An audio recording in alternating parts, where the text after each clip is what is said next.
Let's take a look at this position. It's white to move. The position is approximately, well, it's materially equal, but who is winning and why? This is the biggest question. And the second biggest question is what move white should play here. This pawn is hanging. This pawn structure is not perfect, but this pawn is far advanced, and the rook is already on the second rank. So all three pawns are vulnerable. What our plan here should be? How to locate our king and rook in this situation. So it's okay if you not only write down comments in the chat, but unmute yourself and say it if you have a good microphone.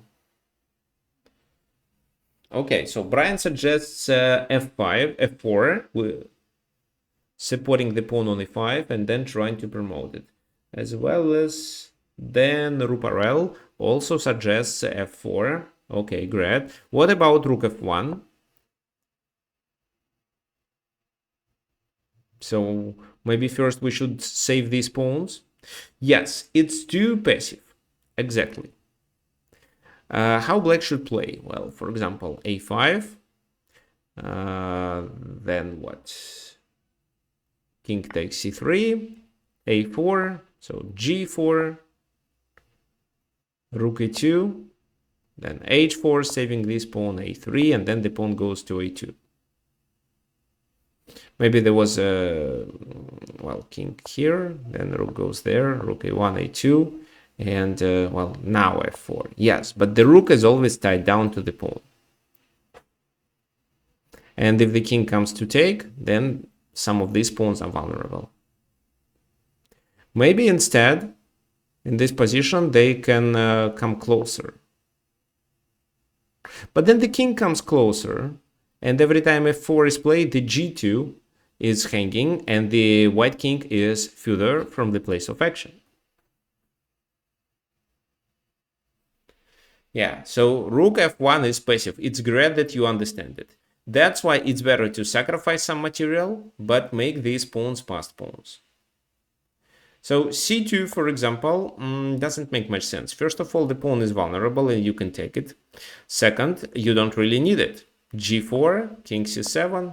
No, actually, maybe then this, and then you take this pawn. That's why rook g2. Rook takes c3. So h2 is lost, but e3 now is protected by the rook, and the king may invade the enemy camp.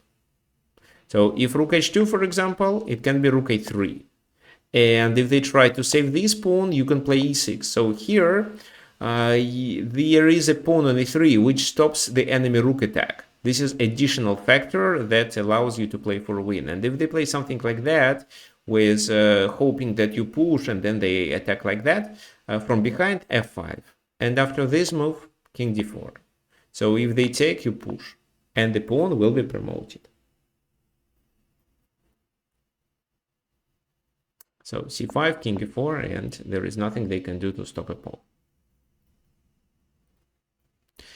That's why king d7. The king goes to the center to block the pawn movements. Rook a3. So the a pawn is lost, but the king goes to the center. Rook a7. g7 is not hanging. So h5. What would you suggest for white? Let's play e4, f5. Let's bring the king, or maybe take the c6 pawn with the king, or what? Okay, h4. Okay, why h4? Aha, good point. Yes, h4. To block the h-pawn from progressing, not only to block the h-pawn from progressing, but to exchange the h-pawn, which is vulnerable to the g-pawn. So now, in order to take, the rook has to go there, and every time the rook takes, the g7 is... well, g7 is lost anyway, but at least we stop the h5 pawn, and at the moment, the pawn is not hanging, so they are required to play one temper to capture it. Rook g4 was actually played. King goes to d4. Now g6, they don't want to lose the pawn, but they want to capture on h4. So that's why rook g7. So if they take, we take too. So here black has to set their pieces passively, defending their pawns on c6 and g6. But white needs to find a way of how to break this fortress. What would you suggest for white? This king cannot move. This is another important thing to understand. And if g6 is lost, there will be 2 extra pawns for white, which guarantees a win. Okay, great. So king f4 is suggested. Fine, king f4, that's right. So they keep their rook on the g file. And how exactly do you win?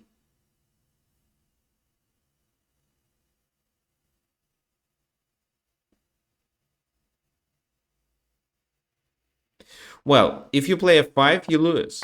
Your rook is lost. It's a check. So that's why you should follow what Dan suggested. Rook takes g6 first.